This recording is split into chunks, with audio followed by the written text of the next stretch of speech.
Good evening, ladies and gentlemen, and welcome to the May 3rd, 2016 meeting of the Downers Grove Village Council. Happy May to everyone. It is my privilege to call this meeting to order. There are copies of our agenda on either side of the room on the shelves. If you haven't already done so, and bless you, would like to pick up a copy and follow along with our proceedings tonight, please feel free to do so. There will be multiple opportunities for public comment, both with respect to items that are on tonight's agenda, as well as a segment under item 4, which is reserved for public comments of a general nature. This is the segment where if anyone in the audience has a question or comment of a general nature with respect to things not on tonight's agenda, that would be the time to please come up to the podium, tell us who you are, and we would welcome hearing from you. It is this council's proud custom to begin our meetings by reciting the Pledge of Allegiance. So at this point, I would like to ask everyone to please rise and join us in reciting the pledge. I pledge allegiance to the flag of the United States of America and to the republic for which it stands, one nation, under God, indivisible, with liberty and justice for all. Thank you very much. With that, I would like to ask our fine village clerk, April Holden, to please call the roll. Commissioner Waldeck. Here. Commissioner White. Here. Commissioner Fatimo. Here. Commissioner Jose. Here. Commissioner Olson. Here. Commissioner Barnett. Here. Mayor Tully. Here. Thank you. That brings us to item 3, which pertains to minutes from prior council meetings. We have a couple sets of minutes to review and approve tonight. Do I have a motion with respect to those minutes? Mayor Tully, I move to approve the minutes as presented. I second that motion. Are there any questions, comments, changes, corrections? Hearing none, all those in favor, please signify by saying aye. Aye. Any opposed, say nay. The ayes have it. Those minutes are approved. And just like that, brings us to item 4, which I talked about earlier. This is the segment of the meeting devoted to public comments of a general nature. If any members of the audience have any questions or comments of a general nature with respect to things that are not on tonight's agenda, please come down to the podium, tell us who you are, and we welcome hearing from you. Seeing no mad rush to the podium, we will move on to item 5, which is our consent agenda. Do I have a motion to approve the consent agenda as presented? Mayor Tully, I move to approve the consent agenda as presented. I second the motion to approve the consent agenda. Any questions or comments from members of the public? Any questions or comments from members of the village council? Oh, may I have a roll call, please? Commissioner Olson. Aye. Commissioner White. Aye. Commissioner Waldeck. Aye. Commissioner Fatimo. Aye. Commissioner Jose. Aye. Commissioner Barnett. Aye. Mayor Tully. Aye. Consent agenda has been approved unanimously. That brings us to item 6, our active agenda. We have 4 items on our active agenda tonight. We'll begin with item 6A. Do I have a motion to adopt an ordinance rezoning certain property located at 715, 719 Rogers Street? Mayor Tully, I move to adopt an ordinance rezoning certain property located at 715, 719 Rogers Street as presented. I second the motion to rezone the specified property. Are there any questions or comments on this item from members of the audience? Questions or comments from members of the village council?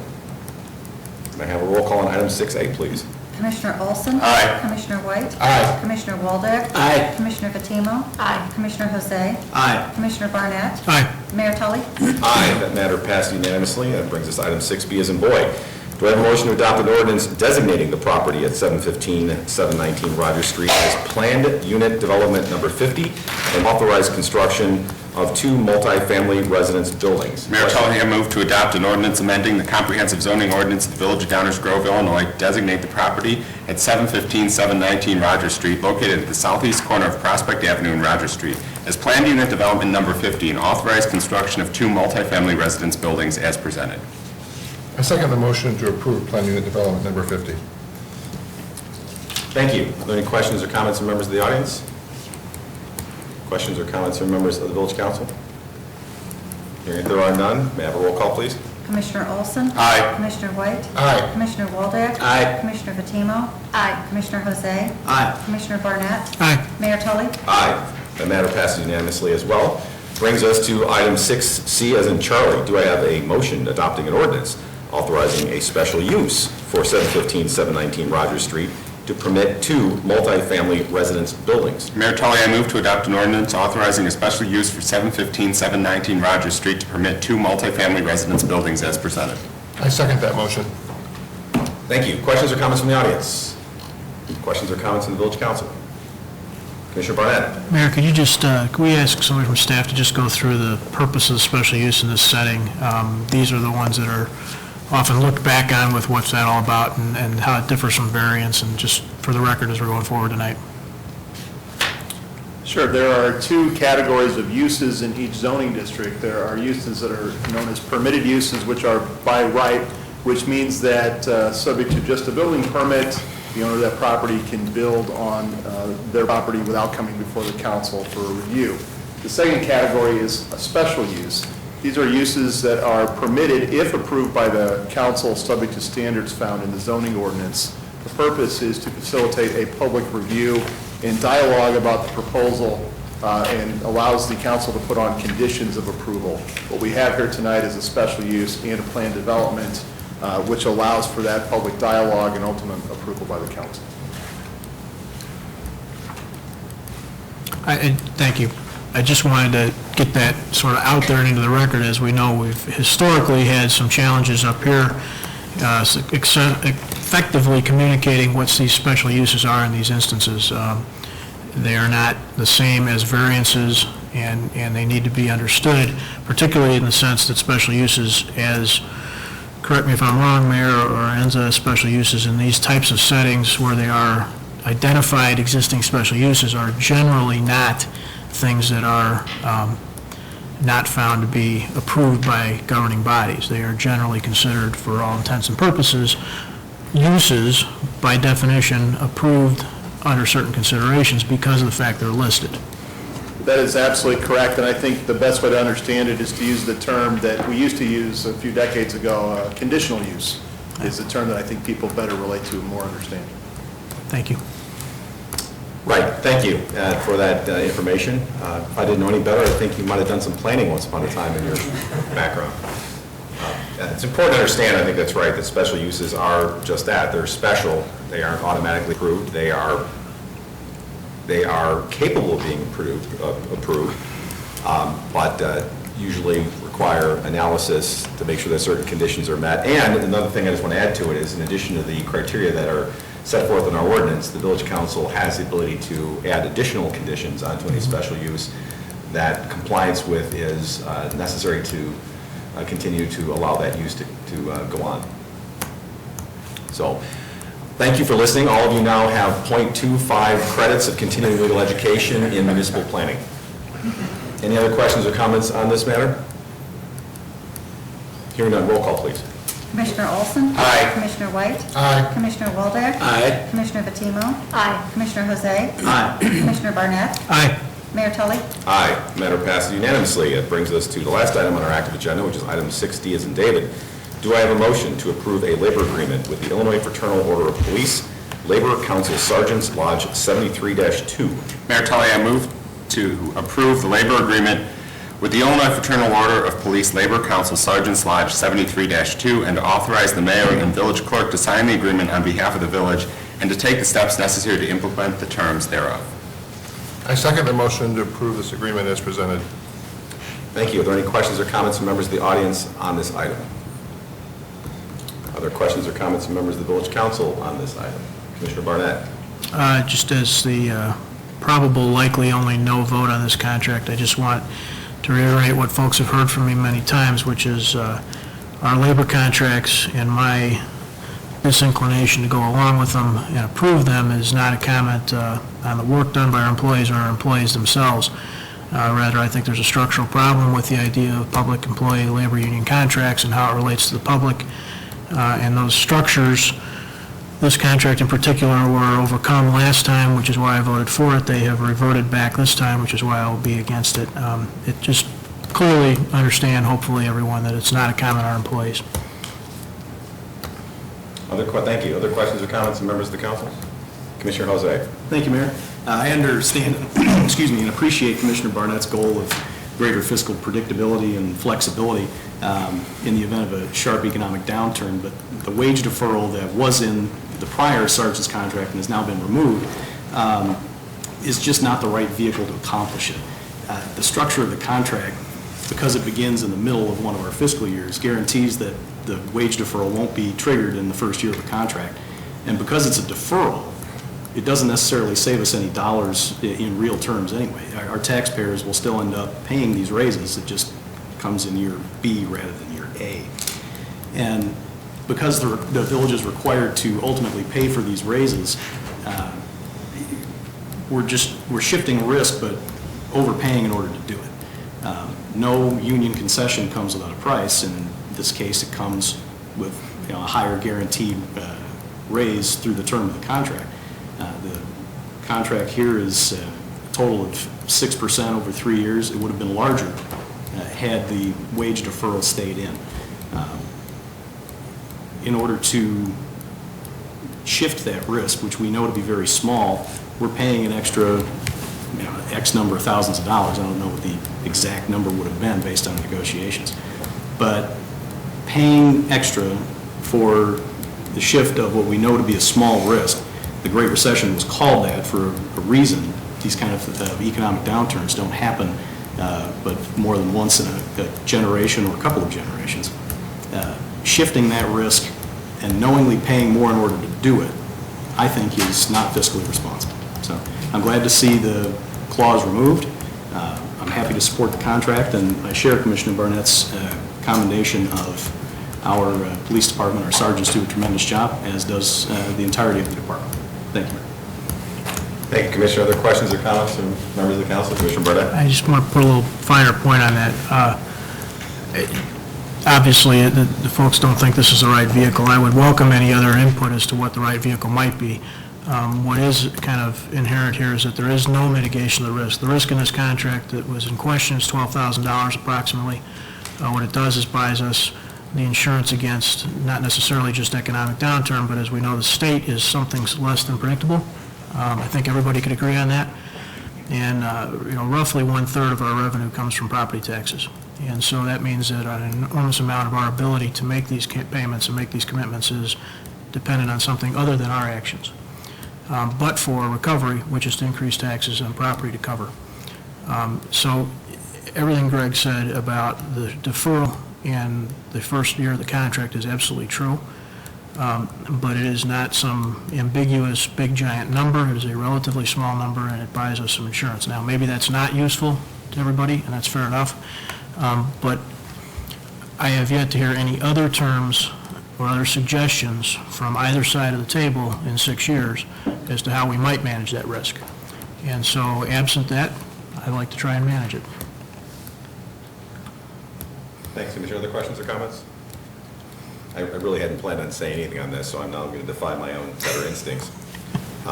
The clause that was in the last contract, which has been referred to as the wage deferral, was essentially a provision that was like in any negotiation. It was bargained for, and there was compensation in order to get it.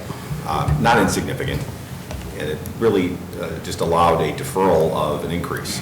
Didn't avoid the increase. It would allow in certain circumstances, such as an economic downturn or some other catastrophic impact upon our sales tax base, for example, to defer a bargain for wage increase. Creative idea, innovative idea, and in this particular contract in the past, it was tried. So now we have some experience with it. I wasn't in favor of it then because I thought that the value received was not worth the cost to get it, and that's just a simple economic evaluation. I didn't perceive the value to be great enough to justify the costs. And personally, for me and what I thought the community, it wasn't worth paying for. There might be other ways to get something that would be more valuable, but I, as Commissioner Barnett said, haven't seen them. The other problem with doing this again is it's proved to be impractical. This is the only contract it's ever been in, and there's a reason for that, because both any contract, including a collective bargaining agreement, there are two sides to it. Both have to agree, and that just hasn't happened. So it's been an impractical device, and therefore another reason why it hasn't gone anywhere.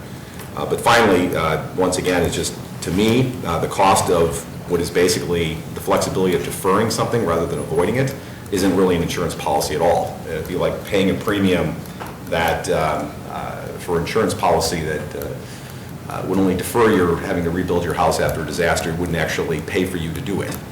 So to me, the value for this type of provision, not to say there aren't others that might return greater value, it's just simply not worth it to me, and I suspect not worth it to the residents of Downers Grove. That's why I was not in support of it being in this contract. But with respect to this contract, I will say that I believe this is a fairly negotiated contract for both sides. I think it's one that is consistent with the world around us, and I think that we continue to negotiate fairly with our first responders, and appreciate our staff doing an excellent job in representing the council and the village And what is it? Like anything else, it's a negotiated agreement. And I think this is one that will continue to serve the residents of Downers Grove well at a fair price. With that, I'll ask for a roll call, please. Commissioner Olson? Aye. Commissioner White? Aye. Commissioner Waldeck? Aye. Commissioner Vatimo? Aye. Commissioner Jose? Aye. Commissioner Barnett? Nay. Mayor Tully? Aye. The matter passes 6-1. That brings us to the end of our active agenda. This brings us to item 7, which is our first reading or our workshop agenda. This is where items are presented for discussion and consideration only. It's a more informal discussion opportunity for the village council staff and members of the audience to find out more about what the items are that are being presented. With that build-up, I suspect I've talked longer than how it will take to present the first and only item on our first reading or workshop agenda. As is customary, I'll ask our village manager to either introduce this or ask someone to do so for it. Mr. Fieldman, how are you tonight? Very well, Mayor, thank you. Just one item, as you mentioned, it's an award of contract for roadway reconstruction. Here to present background information on this item is our Public Works Director, Nan Newland. Good evening, Mayor and Council. Good evening, welcome. Thank you. A motion is requested to award a contract for the Burlington Avenue roadway reconstruction project to A-Lamp Concrete Contractors of Schaumburg, Illinois, in the amount of $992,718. The scope of this project includes the replacement of curbs and asphalt pavement, sidewalk repair, and some drainage improvements along the right-of-way of Burlington Avenue, as shown here on this exhibit. It's the section of Burlington that's just west of Fairview Avenue. It goes from between Fairview and Maple Avenue. The project also includes the replacement of water main, street patching, and resurfacing of Grand, shown here in blue, between Burlington and Hill. The call for bids was issued, and the village received 5 bids. A-Lamp Concrete Contractors was the low bid, and they have completed a significant number of projects for the village in the recent past, including starting in 2012, Valley View Subdivision, one of our first reconstruction projects, Concord Square Unit 2, Oak Grove Unit 3, Brook and Center, Orchard Brook East, and most recently, last year, Maple Avenue reconstruction. And staff does recommend award of this contract to A-Lamp Concrete Contractors, and I'd be happy to answer any questions you have. Thank you. Questions or comments from the council? Commissioner Barnett? On Grand, since I read this description, is Grand going to end up patched or resurfaced? It says patching and resurfacing. There's some patching involved. It's not a complete reconstruction. There'll be some patching of base failures and then a resurfacing. It's a resurfacing, it'll be a resurfacing, not a reconstruction. The Correct. patching is underneath the resurfacing. Right. Okay. It's not in that bad of shape. It has some areas of patching or base failure we need to patch before we resurface. Grand is in pretty tough shape over there, and that's why I'm curious. Want to make sure that it was just worded differently from the Burlington description, and want to be clear. Thank you. Other questions or, thank you. Other questions or comments from members of the council? Questions or comments from members of the audience? Hearing none. That's it for our first reading. Thank you, Mayor. Appreciate the presentation. 'Tis construction season, isn't it? That is the first reading, and that brings us to item 8. The mayor's report. I have a couple of items I want to mention. First is, speaking of the better weather, the 27th annual Grooving in the Grove 5K race and Little Groovers 1K, and now the Warrior Fitness Challenge will be taking place this Saturday at our good partners, Midwestern University, over off of 31st Street. The 5K race starts at 9 a.m. The Little Groovers half K for 5 to 7-year-olds starts at 10. There's a 1K for 8 to 10-year-olds at 10:10. There's a 100-yard dash for 4 and under that starts at 10:20. And for elected officials over 50, there is a 25-yard dash that starts at 11 o'clock. 25-yard stumble. Pardon me? 25-yard stumble. 25-yard stumble. That's a whole other conversation. The 27th annual race is sponsored, as I mentioned, by Midwestern University Sports Medicine Club to benefit Sharing Connections, which is located in Downers Grove. It's a great family event for Mother's Day, and traditionally at the end of the finish line, because it takes place the Saturday before Mother's Day, will hand mothers as they cross the finish line a rose, which is a very nice touch. So it's a great race, and hopefully we'll have good weather for it. The other thing I wanted to mention is 5 years ago today, 5 years ago today, May 3rd, I had the privilege of being sworn as the mayor of Downers Grove for a second term. And, no, for first term, what am I talking about? For first term. And there was a gentleman who was sitting in the audience. I'm going to invoke a bit of personal privilege here, Commissioner. There was a gentleman sitting in the audience named Richard Rebzinski, and Richard was at that very day celebrating his 95th birthday. Today, I want to wish Richard Rebzinski happy centennial birthday. He turns 100 years old today, and in full disclosure, Richard Rebzinski is my grandfather. So I was very proud to have him here 5 years ago when I was first sworn in as mayor of Downers Grove, and couldn't let today pass without wishing him a happy 100th birthday. And I can only hope that even a small fraction of his genes rubbed off on me, because he is still kicking, might even be in that race. We'll see. So happy birthday, Grandpa.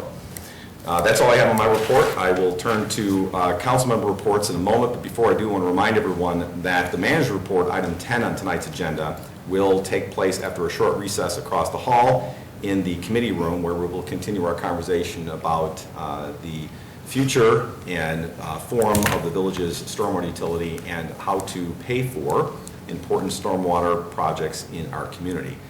So with that brief heads up, I will then turn to our village manager, Mr. Fieldman, for the manager's report. I'm sorry. I just explained this, and I got it wrong. I was verklempt about talking about 100th birthday. Take two. We will come to the manager's report, item 10, very soon. But now let's go back to item 9, which is the council member reports. This is an opportunity for members of the village council to either report on things that they think are important for us to hear in their role as liaisons to the boards and commissions, or to share with those present items of interest or goings on in the community. I'll start with Commissioner Barnett. Any report tonight? I have no report, Mayor. Thank you. Commissioner White, any report tonight? No report. Commissioner Olson, any report tonight? I'll evoke that slight bit of personal privilege, but also the reporting on something that does impact our community as well. Was very pleased, as many of you know, I was appointed several months ago to fill a vacancy for a short time on the College of DuPage Board of Trustees. Last night, the college voted to appoint a new president after 1 year of interim leadership, and retired Vice Admiral Dr. Ann Rondeau was appointed starting July 1st. So I'm very pleased that in that institution, which is important to our community. I remember about a quarter of my high school graduating class went there. They are moving forward. So very pleased to be a part of that, making a small difference where I can for that short period there, but and very glad to be a part of that decision as the institution continues to move forward. Thank you, Oh, Commissioner. sure. Commissioner Bettino, any report? Thank you. Commissioner Waldeck, any report? No report, Mayor. Thank you, sir. Commissioner Jose, any report? No report, Mayor. Thank you. Thank you. Just one last thing I want to add is I want to thank the staff and students and parents of El Sierra Grade School. They held a fantastic career day last Friday where a number of different parents came out and other special guests to talk about their careers with a number of different classrooms. Our police chief, Kurt Bluter, was there, and he's a tough act to follow. He had the big bin of safety town materials, and of course he's in uniform, and how do you follow that act? I was thrilled to have been asked to participate and talk about the job of being mayor, and I have to tell you that I got a lot tougher questions. Some of those questions were a lot tougher from the first graders, third graders, fourth graders, fifth graders than I've seen in 5 years at this podium in some instances. Some pretty blunt questions, which toughest one was probably, what are you, a Sox fan or a Cubs fan? That was the one that riled everybody. Very difficult. Did you get it right? Yes, I said I was a baseball fan. Chicago baseball fan. So I want to thank El Sierra for inviting me to their career day. And with that, now, as previously advertised, I'm going to ask for a motion to recess our meeting over to the committee room to resume with item 10, which is the manager's report discussion of the village's stormwater utility. So moved. Second. And questions or comments? Hearing none, roll call, please. Commissioner Olson? Aye. Commissioner White? Aye. Commissioner Waldeck? Aye. Commissioner Bettino? Aye. Commissioner Jose? Aye. Commissioner Barnett? Aye. Mayor Tully? Aye, thank you. We are recessed across the hall into the committee room. We will resume the meeting in approximately 5 to 10 minutes. Please join us. Thank you.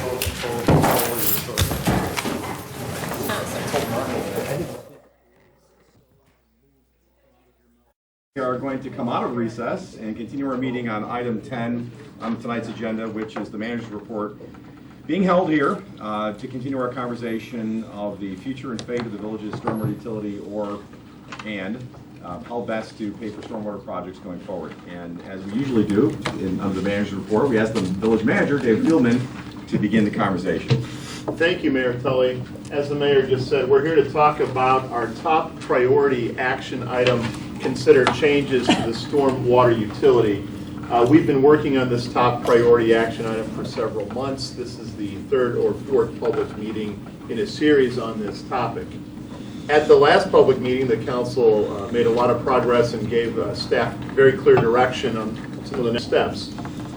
The first thing that happened at the last meeting was the council provided direction that we should establish a revenue budget of $3.9 million in the stormwater fund for fiscal year 17. That is the amounts that you can find in our multi-year plan for funding stormwater. And so with that direction, we are going about preparing the draft FY17 budget with revenues equal to $3.9 million. The question that was on the table last week, and we'll talk about it this time, is what is the source of that revenue, of that $3.9 million?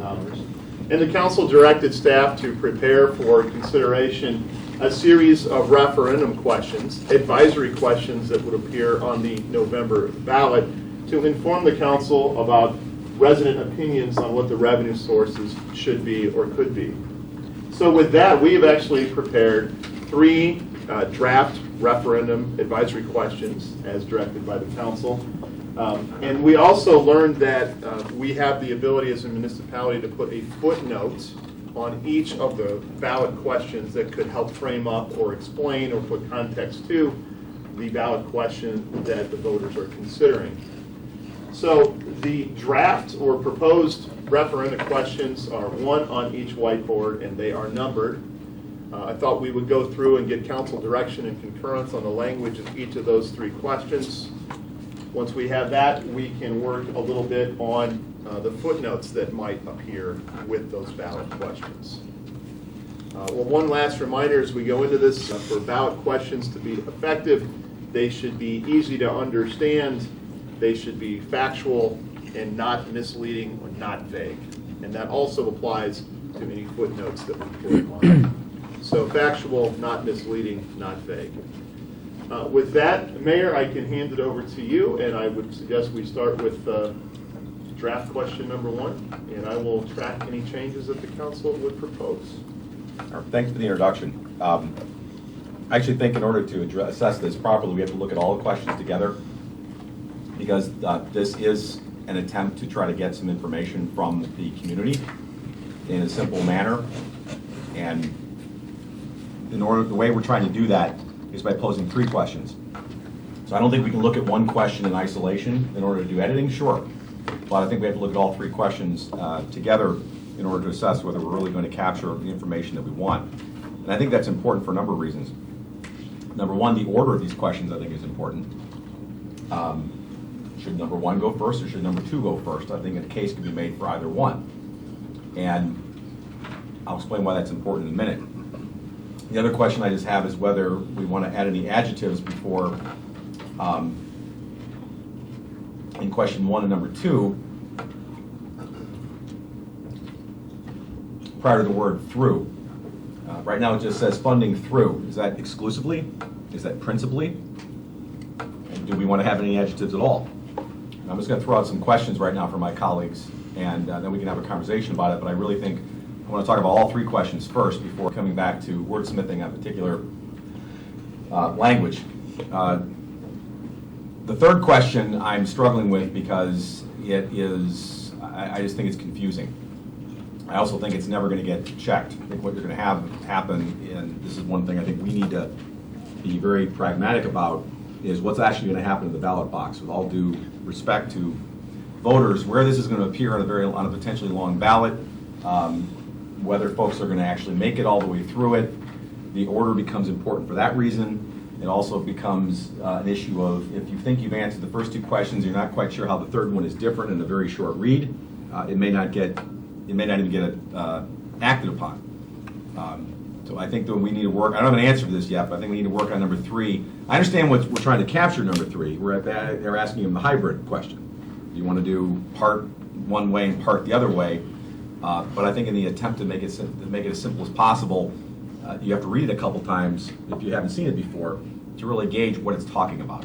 And for that reason, I think it's not going to capture, as currently written, the information that we want to get, which is unfair. Footnote, I think it's a great discovery that we can do footnotes, but some at this table will tell you that there is a school of thought that says that A, people don't read footnotes, and B, if something is important, put it in the text. If it's in the footnote, you're signaling that it's not important. There are two different schools of thought on that. I'm not suggesting we don't have footnotes, because if we can try to provide context again for the 3 questions, and here again, this is why this is really a holistic approach. The footnote explains how these 3 relate to one another. They're not independent questions on unrelated topics. They are 3 interrelated questions trying to get basically one answer from the community on a very important topic. And then I'll wrap up with the thoughts about, let's again be pragmatic about this, and think about whatever result we get back from these questions as they are ultimately constituted, how are we going to interpret that information? What I mean by that is you can envision the situation where someone votes no, no, no. What does that tell you? Well, that was a rhetorical question. Well, what that means is they don't want to pay for any stormwater. Except that's not what the community tells us. We have stormwater issues we have to pay for. I suspect if we put road construction up there, we get no, no, no. I suspect if we got police and fire, we might get no, no, no. But that's unrealistic and not very helpful information. So I think in order to, I'm not suggesting that we have to go to the level of being data scientists about this, but I think we need to be realistic and pragmatic about what some likely outcomes are going to be and what does that tell us. So for example, if you get 40% no here, 50% no there, 30% no there, what does that mean? And knowing that that might happen, are there things that we can do to try to anticipate that and make sure that we're capturing helpful information? Because otherwise, if we throw this out there and we don't get any meaningful input, then we're put in a position, or future councils are put in a position of having data that they can be held to be not responsive to, and that it's very difficult to interpret what it means. So again, I just wanted to throw out those comments about all 3 questions holistically, and then we can go into anybody's thoughts on individual language or otherwise. I have a holistic response. First of all, everything that you just said I found quite insightful, and it's really advanced my thinking in the last 4 or 5 minutes. Because of that, I'm now concerned about question 3 being confusing, and that we won't get meaningful data out of number 3. This is entirely my personal opinion, but this is where I would see myself in December with a certain hypothetical result. If 1 and 2 were essentially tied, I would very strongly support splitting it into 2 parts. And I might not need the 3rd question. So if about half the people want it through stormwater fee and half the people want it through property tax or other sources, we can still tweak that, or it's reasonably close, 52-48, you know, whatever the bright line is. I'm going to say with that result, we need to split it. In which case, we don't need question 3. We can just go with 2. And as a spur of the moment thing I thought of in the last 5 minutes, but all of your comments I thought were very insightful and helpful. I do want to throw out right away what hopefully is a minor nit we can all agree on very quickly. The word expenses in the accounting world has a very specific meaning that excludes capital projects. I would suggest we take the word expenditure. And that's just something, because expenses is a term of art in the accounting and tax world. And if we use that word, we could confuse people, or all stormwater spending. Costs. Yeah, or actually, well, you know, all stormwater spending might be more clear to people. I don't know, but the word expenses, people will jump to conclusions about what it means opposite of what we intend it to mean. I don't want that to dominate the discussion, guys. Once we get to the language level, Yeah. and at some point in time, I'm going to apologize to this room in advance. Yes, we will be nitpicking about the difference between a that and a which. That's how referendum questions are made. This is bigger than that, but that's... Yeah. We're not there yet. Yeah. We're still talking about this conceptually. But if you want to be really simple about it, you would say, shall the village pay for stormwater costs of X, Y, and Z through very simple, straightforward Well, smaller words. that's actually where I was going to go with it, Mayor, is I think, I share your concern that question 3 is kind of unruly, but I think you can simplify it by simply saying, and we can wordsmith this later, but I think the concept is it's a mixture of a stormwater utility fee and the property tax. I think you could put it a little more simply.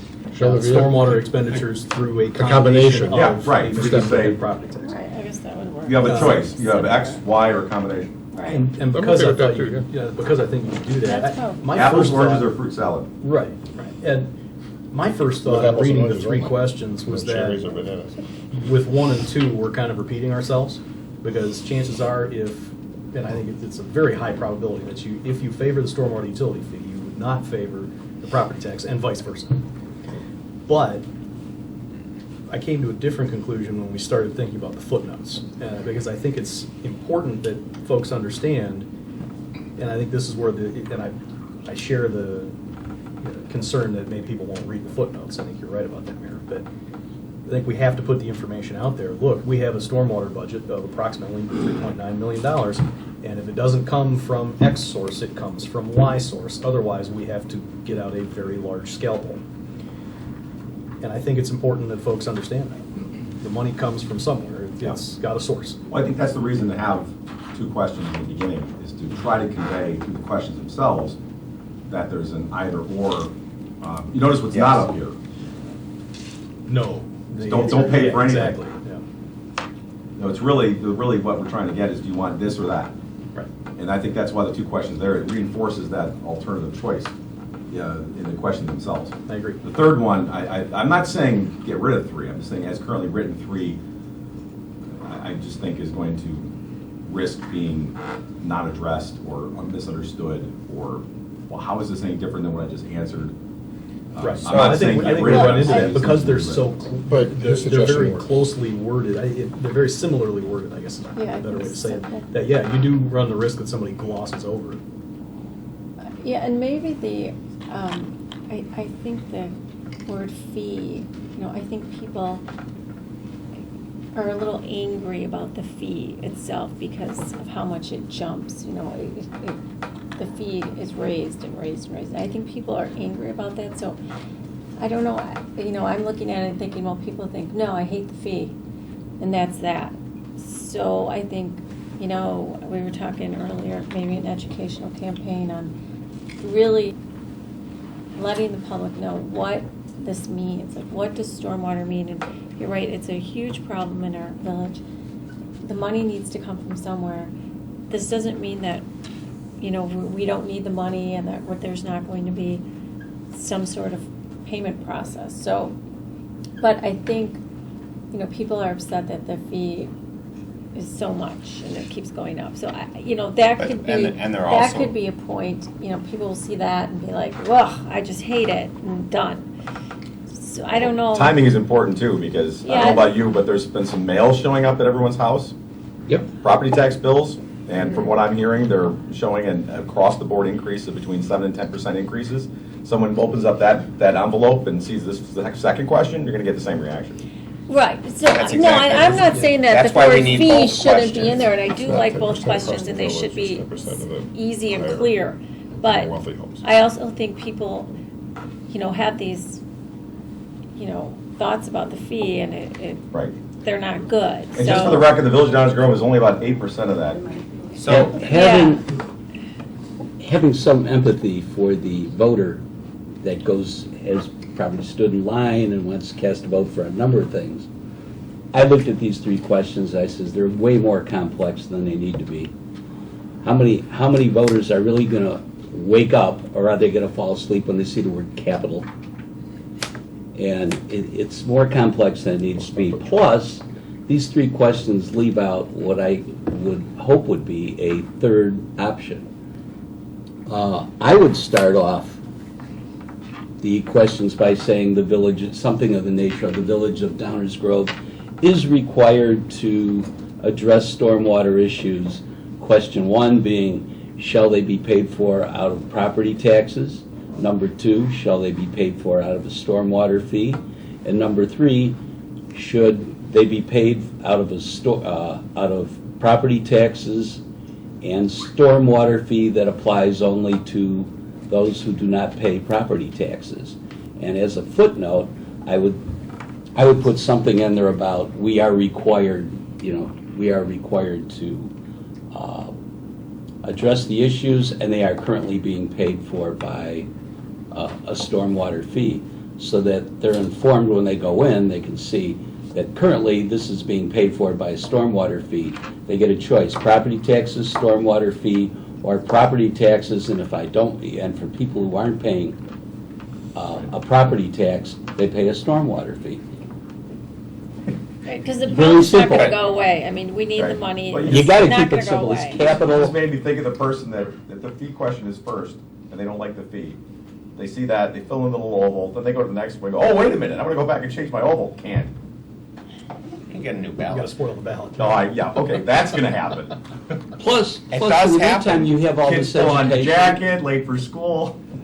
I mean, you have an educational process, there'll be a lot of discussion, things in papers. I think and- that's important. and online that happens beforehand, but I think when we start talking about capital versus, other expenses, you start differentiating, the average person at home isn't gonna pick up on that.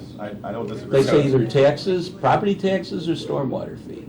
So I think it's, from my perspective, it's important that we have both of these first two questions, no doubt about it. You can't just say, should we collect a fee?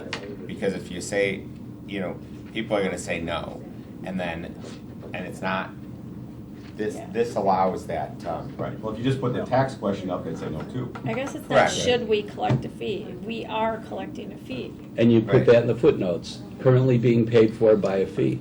right. This goes back to getting information that we have to understand is going to be subject to interpretation afterwards. I think we need to put that on the table right now. Well, Whatever we get back, interpretation we by have us. to interpret. Well, and from my Let's perspective. establish a framework for doing that now rather than figuring out later how to interpret. Well, I think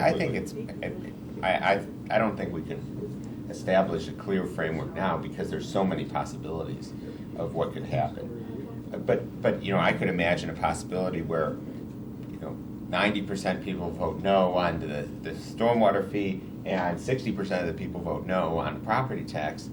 Clear, people don't want to pay for anything. Well, that's clear.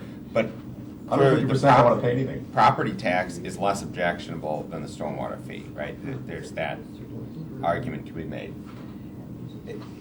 At least, from my perspective,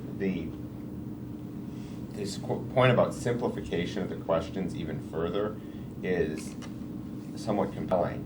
I mean, do we need to state operations, maintenance, capital projects, and bond debt payments? Do we need to, outline all those pieces? I'm not totally convinced we do.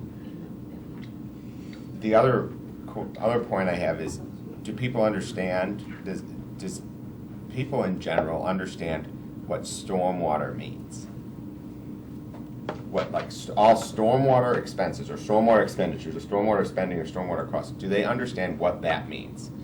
And do we need to, bring it into, like, common everyday language even Yes. further? Well, Mhm. I think we have to use the word stormwater. I think you have to use the word For better or for stormwater. worse. yeah, I do too. Well, that's fine, but I'm suggesting, do we need to provide some interpretive guidance about what the stormwater system is?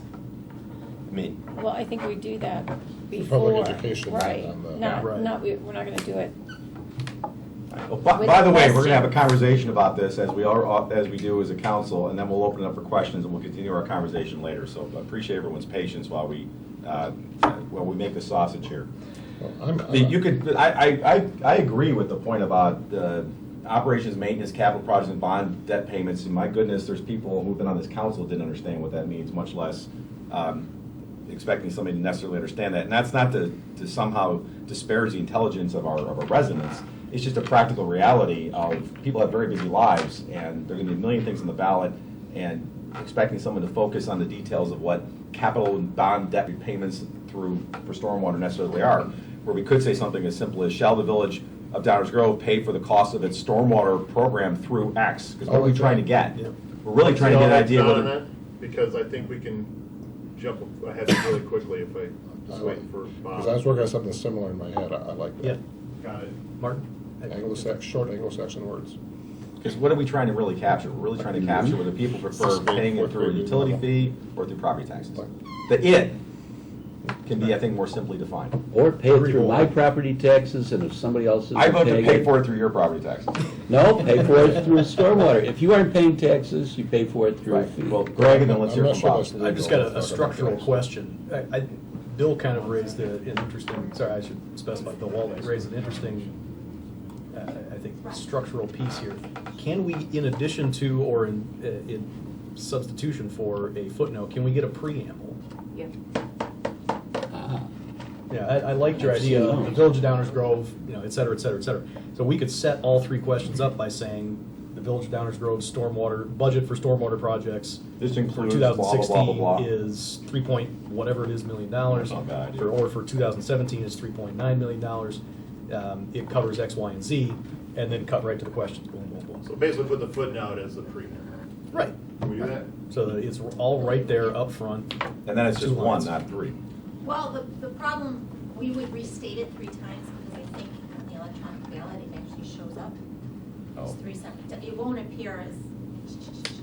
Right, So each we would question. actually just restate it 3 times. Each question has the preamble, It can't be or the long. footnote. Yes. No, yeah, it's got to There's be. only one It can't be electronic- long. There's only one It's gotta electronic be- ballot at my polling place anyway. Nobody waits for it. But early voting. Early voting. Is all, Yeah, that's that's right. all, that's right. and there's All right, quarter fair point. votes will be passed early. Fair point. But just to check in, what I'm hearing is simplify it and get to the question of should we continue to fund stormwater expenses through a fee? Should we use property taxes or a combination of fees and property taxes? That's the simple gist of it. Isn't that the gist of what we're And trying to not capture? trying to tie, the reason that was all in there was because we thought it was important at the time to tie the fee to something and the This tax- isn't a No. criticism, this is just. Oh, no, I just want to make sure we're, okay, we're cool with that. We just want to And make if they say sure to split it, we'll decide how to split it into Right. the, Yeah. okay, And got if it. we drop this, we can get even, if we don't do the combination question, then I think those 2 questions can become even simpler. Well, this could be similar too. Very Should it be a basic. combination of fees and taxes? I'm not ready to throw that out. I just thought it was confusing. And Well, then no. we decide what the combination is. Right, because But you have to make sure the question is, really a question, not an opinion. Like, people need to understand that we're going to make a decision and the money's coming from something, like, shall we? That almost indicates that, well, we may not. Do you know what I mean? Like, people need to understand that we're getting the It's money. mandatory from- language, but it's an advisory referendum. Okay, It's all not right, binding. I just, want to make sure that, But with this preamble language that we talked about, I think the preamble language, from what I am hearing, is the preamble language states what effectively, the preamble language helps define what stormwater, whether it's stormwater expenses, costs, expenditures, spending, right? The preamble helps define exactly what that Stormwater means. is. Yes. And I like that idea, because then as long as it's brief and, all that. Yeah. But I like the idea of, you got a little brief preamble, you have a simple question. You have effectively three simple questions. Should we fund through a fee? Should we fund through property taxes instead of a fee? Or should we fund through a combination of both? This is, do you want chocolate ice cream? Do you want vanilla ice cream? Do you want Neapolitan? That's what it is. Right. I totally agree. right, but it Twist, has to be better. something. It is, That's really what it comes down to. right. And I think that what we're talking about here is these very simple questions, really cut to that chase. The simpler the better. And maybe if you put in for the stormwater fee, you say remain, and when you talk about property taxes, you use Yeah, change. that could be, Maybe. yeah. Bob, I know you've been tempted with the reference to ice cream. Got my attention there. What are your thoughts? I totally agree on removing the including capital blah, blah, blah. I'd suggest a couple things. The first 2 questions, I think, should be as closely as possible worded the same, because you really are asking for a choice to be made. When we, on the second question, say instead of, I'm not sure that that's useful, or if it ought to be included included in the first one. I think they need to be worded basically the same. One asking, do you like a tax or do you like a fee? Bob, on that point, Yeah.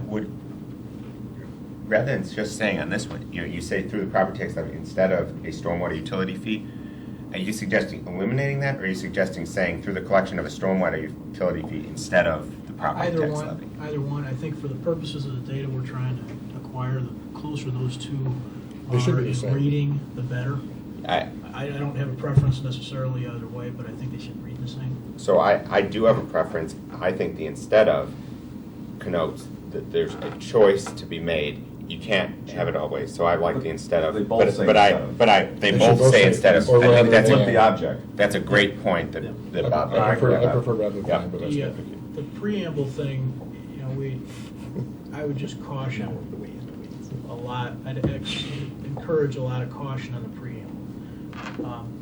Because I recognize the idea of trying to help voters understand what we mean when we say stormwater.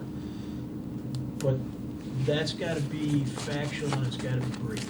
Yeah. And so when we say, for instance, VOD is required to address, well, yeah, we're required to do something. Well, let's work it up both ways and see what it But there's looks a lot like. of stuff in stormwater we're not required to But do. Yeah, let's most work it up both ways and see what it looks There's like. dangers there. Yeah, I'm not saying no, I'm just, you asked, those are my 2 Fair cents. point. The preamble needs to have a really some caution used in what's said there, and I think those two should be the same. It's got to be a preamble, not a pre-ramble. Yeah. Well, Oh my and if it God, were me, Julie. I would cabin the preamble to simply stating that we have a stormwater program and it currently costs $3.9 million. I don't think we need to go down the road of defining stormwater. I think that can come in the public information campaign. Yeah. So that we're not cluttering things up. Let's give a quick frame to the three brief questions that follow and be done with it. It really is chocolate vanilla twist. That's really what we're trying to get at. Last thing, Mayor, that I've got is I really do think there should be a third question. No, I wasn't saying get rid of the third question. As written, it's confusing. Bob, It should be literally chocolate vanilla twist. Yeah, I know whether it's Craig's wording of mixture, whatever, but Yeah. there should be a third question offered. I'm not with it either. Bob, with the third question, you wanted to say something that there be a combination or mixture or something like that. Some mixture. But simple. Okay. Yeah, clear. Yeah, a simple question, but that would be essentially the essence of it. So far, I'm good with everything. I really like where we've taken this. And I mean, because that's going to tell us hopefully some meaningful information. Now, we can get, again, there's still the risk of people who say, I don't like ice cream. Right, Okay. but that's, But, that's I mean, Let it be neither cake. here nor there. Everybody has to pay taxes. See, I and if don't both like it. questions, as Mr. Barnes said, is a very good suggestion. If instead of or rather than is in both questions, then people is said point blank, neither isn't an option for answering the question. Well, you're going to get enough people who are going to give you their preference. I think we're going to get some meaningful Yeah. data Right. back. I mean- there will be a lot of no votes, there'll be yes. non-votes, there'll be all yes votes, there'll be. I mean, But if it's phrased instead of or rather than, there's instead going to be a of B. significant number of undervotes Yeah. in this election. I mean, as you move down the ballot, and Right. especially with a possible constitutional amendment that could be a whole ballot Right. page in and People of aren't gonna itself. reach it. We could have a two-page ballot again. But the other thing that we haven't touched on, I think it sounds like there's a lot of consensus right now. The thing we have not touched on is the order of the questions. Yeah, well, and my comment about the order is probably, I think it's still an issue to think about.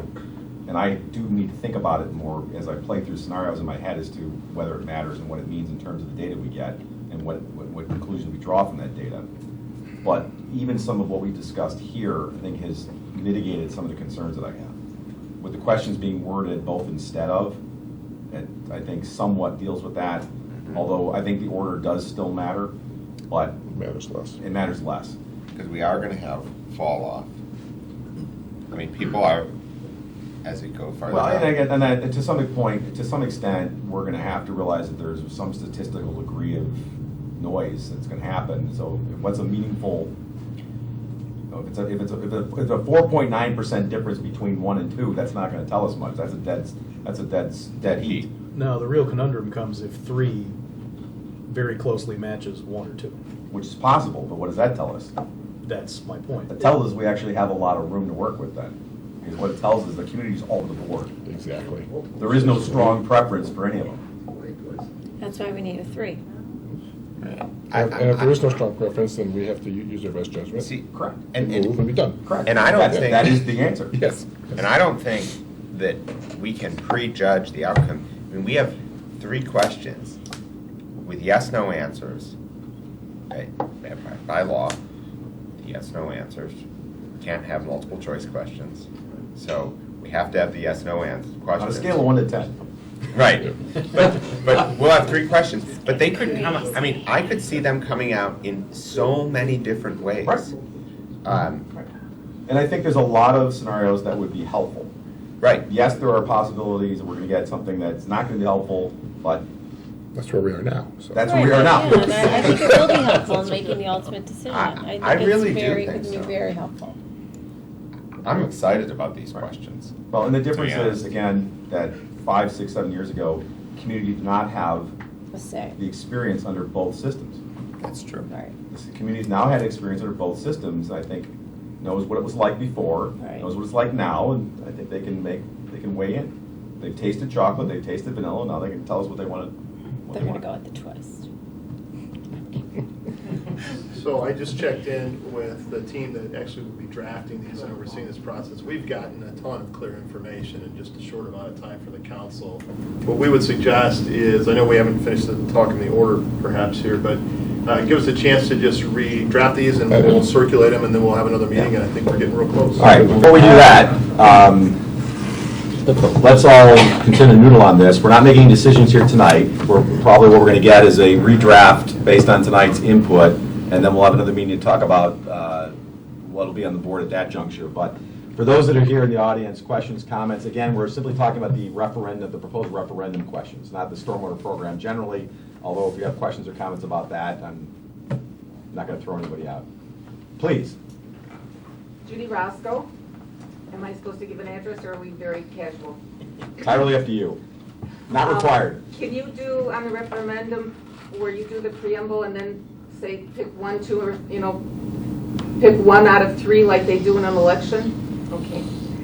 And for the first choice, What was the answer? No. It has to be yes or no. for the first, I don't know how instead of would work there. My suggestion would be through the current collection of the stormwater instead of, I don't know how that would fit in with that one. And then my question is, if somebody chooses to do a combination on the third one, how is anybody going to know? I mean, you know that when you have the tax levy on your property taxes, you have increases and decreases. What's going to happen? People are going to wonder, are you going to do the same thing on the storm utility fee? Will you be upping it also, as well as taking the property taxes that vary? That would be my question. Yeah, good Like, question, okay, good question, although none of these are trying to address the amount of anything. But that would be, again, that's something, if you're going to present Right. ahead of time to people so that they understand. Right. That is. Fair consideration point, because I think there. it's a true case that whether it's tax or whether it's a fee or whether it's a combination, costs only go in one direction. And as we do more projects and as projects become more expensive, costs only go in one direction. It doesn't necessarily mean that there are increases every year or that the increases are even as much as planned, but that is always a possibility. And maybe the word combination would be good on the third one. Well, and this is Have it on there. good. This is good because we kind of have a built-in focus group here tonight, so this is really helpful. Thank you. Other questions, comments? Sure. Can you underline words in the thing, like in this one, stormwater utility fee underline? Probably not. Tax underline and combine? Okay. What about italics? Or caps? Put some in French. We'll check, but I. There's probably specified font size in the whole 9 yards. Yeah. You could put, probably put something in all caps. I think it's always in all caps. Oh, you're right, It's all in all the whole caps. ballot's in all caps. Right. You're right, it is all in all caps. Other questions or comments? Sure. Part of what continues to concern me about focusing on the revenue aspect of this is that I think it overlooks what I heard, at least in some of the comments made previously, about the situation broadly. And that is that this council, as well as prior councils, are perceived, I suspect, as largely the perpetrators of the problem, in that they have furiously, since the end of World War II, been running on the hamster wheel of expanding the property tax base. And in so doing, have created the problem of stormwater, which now can't be foisted on anyone else, and we discover we have to pay for it. Which is to say that there has been very little attention paid to the environmental impact of any of the development that's going on. And what this is attempting to do is merely say, well, we'll continue to be oblivious to environmental impacts, just tell us how you will accept paying for it. I wouldn't necessarily agree with that, but I understand your point, and there has been an increased focus and awareness of those issues. Is it where it probably ideally should be? No. And the council intends to do what about that under the circumstances? Separate conversation, but there are items that are both with respect to some of our goals and objectives right now, as well as ongoing projects, and some that took place recently with respect to various things. One example, just increasing setbacks and discharge from downspouts and sub pumps. All little pieces, I appreciate it, but Yeah, see, unless you're going to stop, to me is conscious. well, unless you're going to put a moratorium on any development. Bingo, there's the problem. All right, well, we could, that would be a different referendum. That's what I just said. That is the issue. You included in prior reports stuff about rain gardens, for example. Is there any effort to indicate how many rain gardens it takes to offset whatever flooding problems we imagine you have in the village? I mean, why not just redefine any water seepage that goes into a basement as an indoor rain garden and declare victory? All I can tell you is that there is an increased awareness and sensitivity towards trying to make an effort towards not making the problem worse. Is it ideal? No. But that's probably a topic for another conversation, including the fact that 75 years ago, the buildings were built in places they probably shouldn't have been. Bingo. Before I was born. Thank you, though. You well understand your point. Yes, sir. My name's Angelo Manswell. I've been here before, and I agree with you on the keeping the sentence structure the same on both questions, as far as either adding instead of both or taking that out. And I also agree with this lady and gentleman about the concern is not so much how we're going to pay for it, but how much we're going to pay for it, and how this is going to continue to be assessed. Is it going to go up geometrically as they propose, or how's it going to be assessed later? And again, fair point, fair question. That typically is a conversation that takes place every single year during our budget. And there have been projections for what the increases ought to be.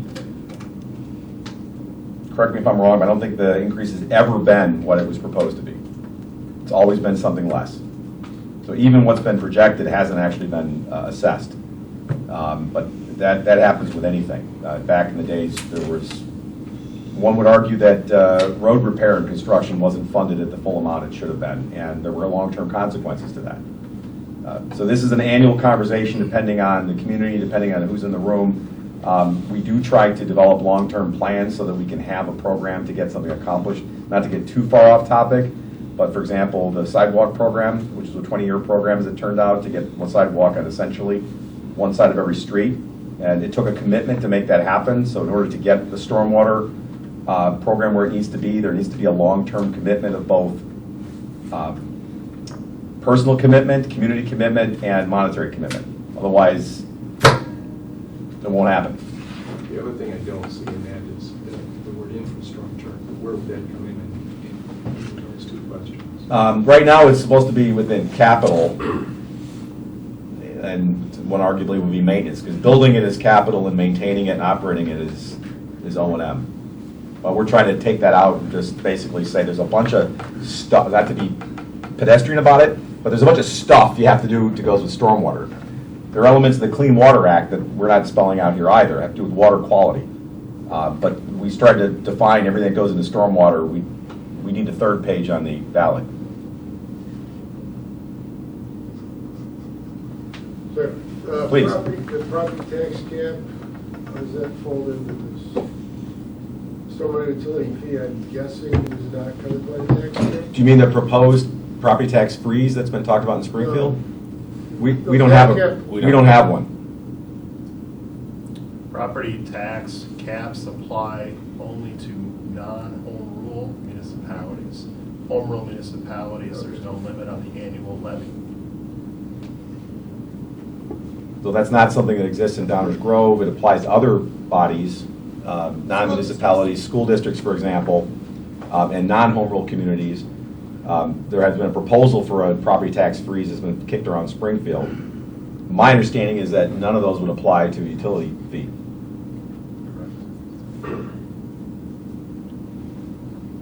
Yeah, personally, I read the report that came out a month ago, and I thought it was persuasive as far as staying with the stormwater utility fees.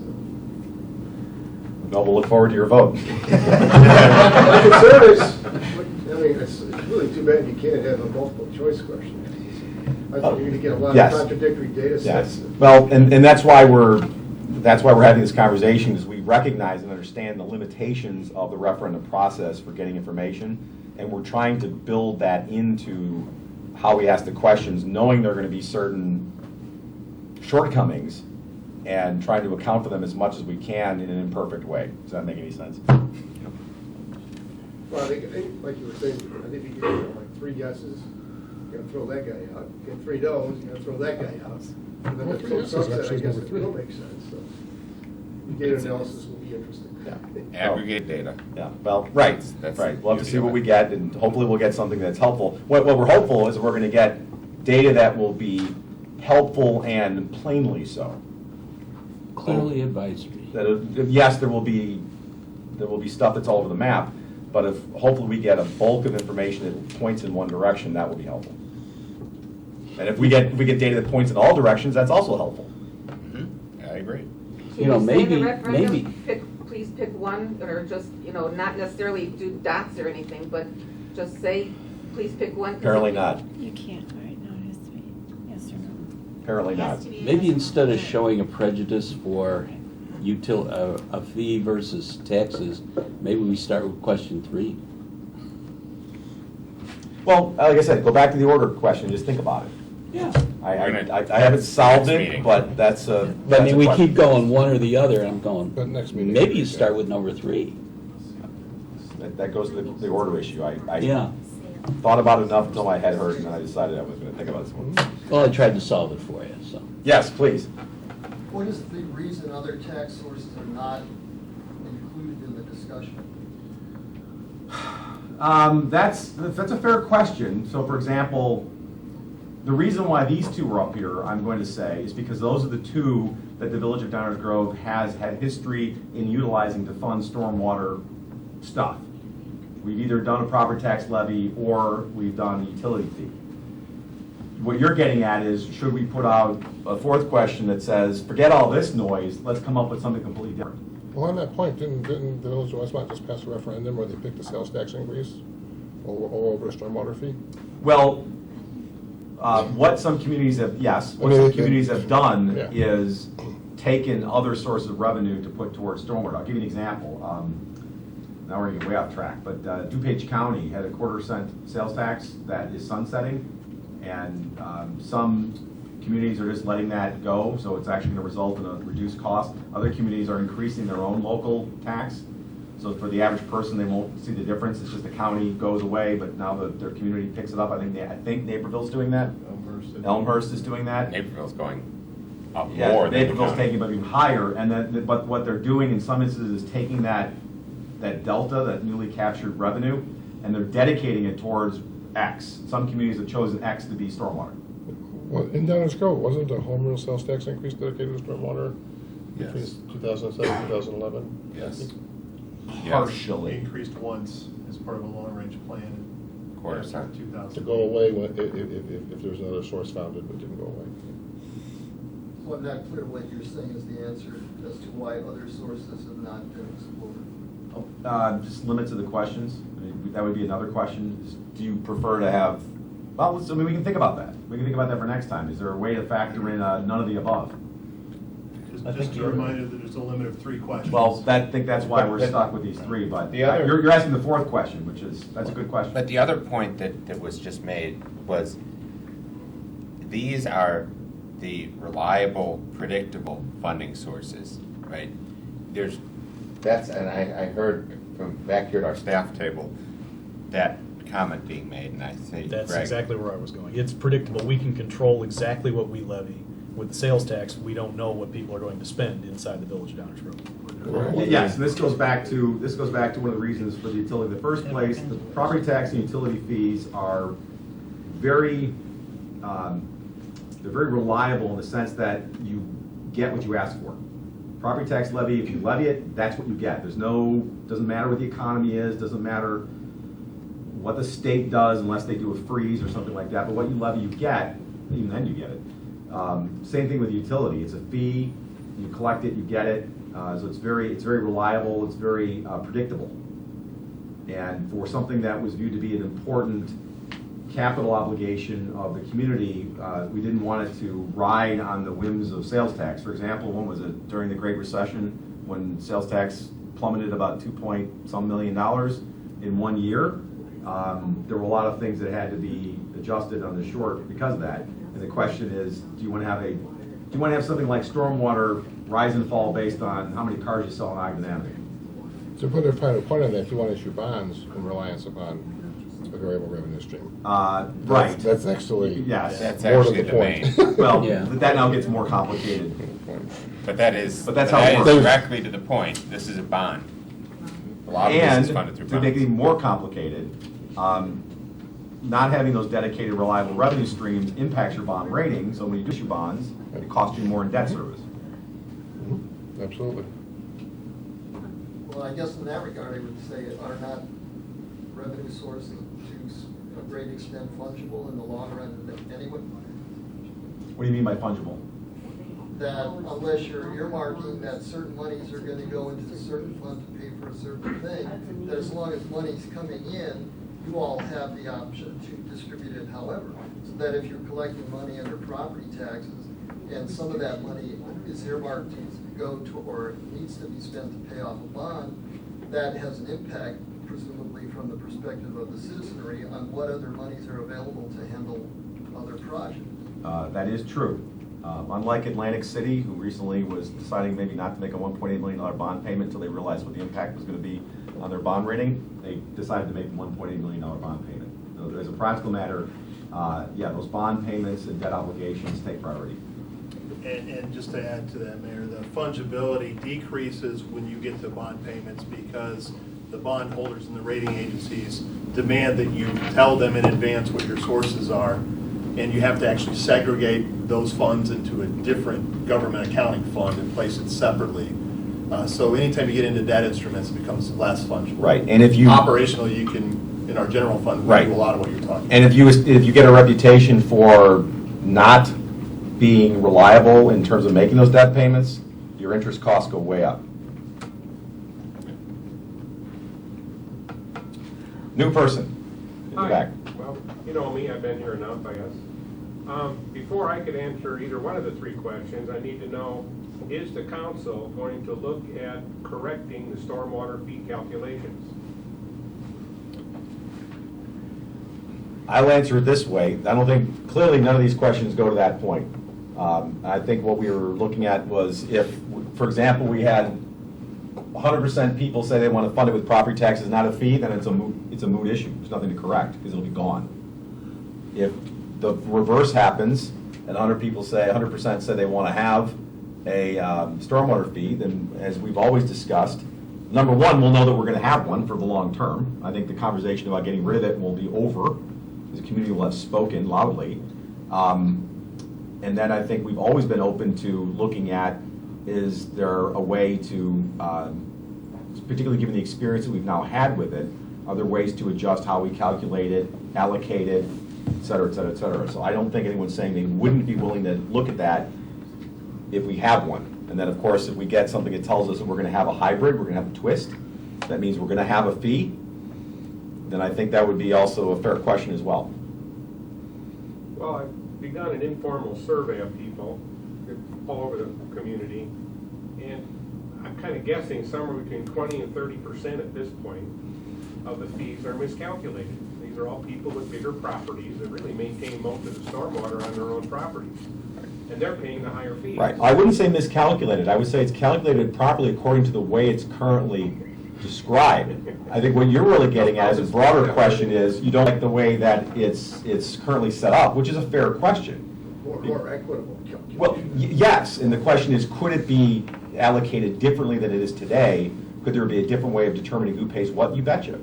And I don't think this council or prior council, or I suspect future council, have ever said they would never revisit that. The other half of my informal survey, I found a number of people aren't specifically aware that they're paying separate stormwater fees. What stormwater fee, like, really? Kidding me, right? So you may have to start with the statement saying, hey, you're paying for stormwater fees here. What does it want?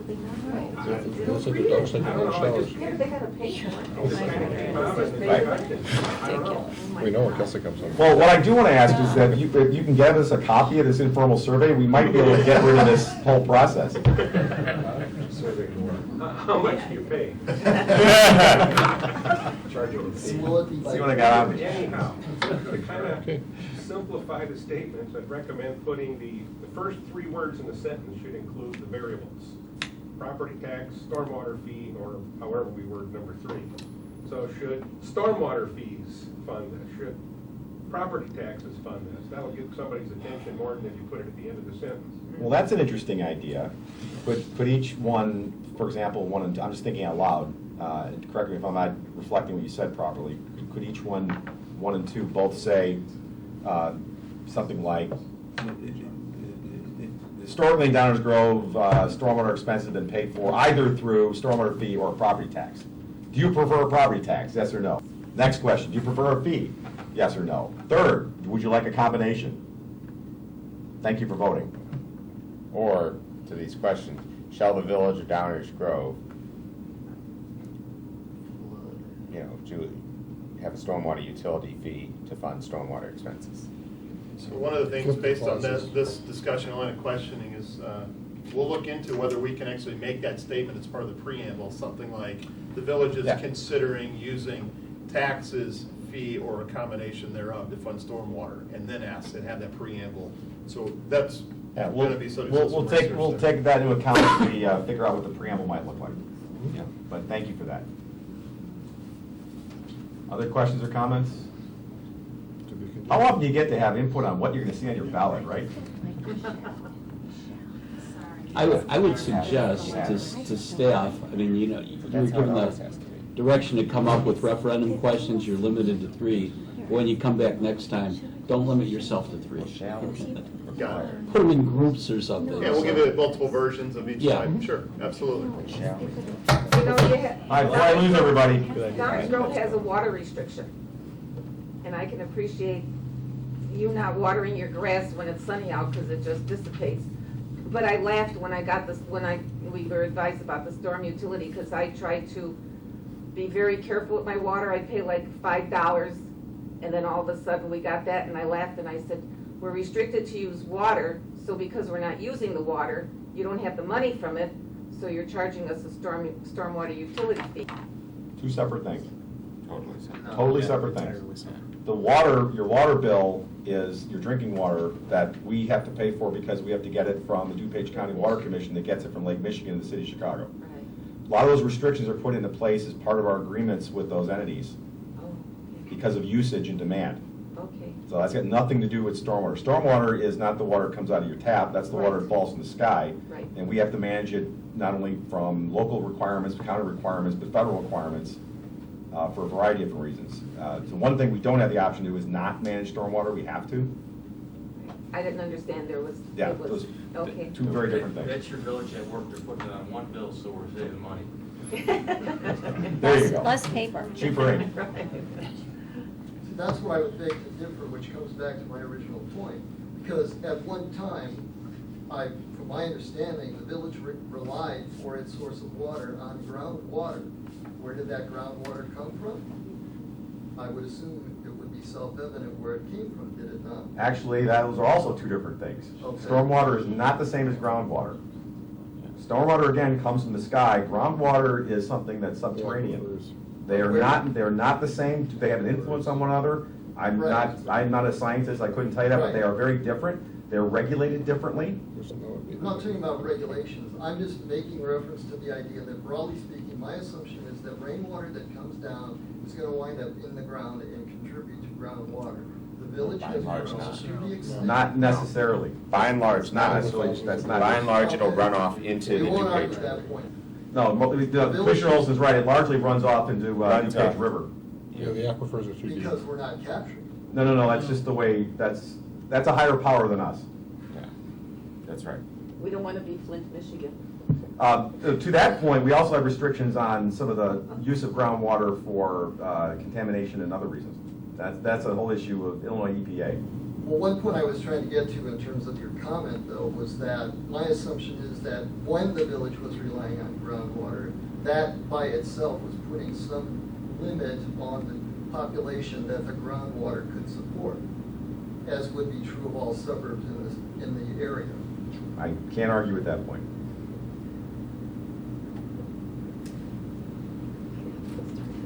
Other questions or comments on the referendum questions? Well, first of all, I want to thank the audience before I come back to the council. We really appreciate our terrific focus group. I wish we had parting prizes for you, but we don't. Appreciate the input and comments, and clearly this is an ongoing conversation. We do have some time, but not forever, so this is something we want to continue to stay at. Okay. Any idea when we might, for those who are interested, come back to this? I'm not putting you on the spot, just It's been orders of magnitude. usually one meeting per month, so. Okay, 3 so or 4 next weeks. month. Any final thoughts, comments from the council? Move to adjourn. Second. All in favor? Aye. Any opposed? Motion to adjourn carries. Thank you for coming. We are adjourned. Good night. Good night.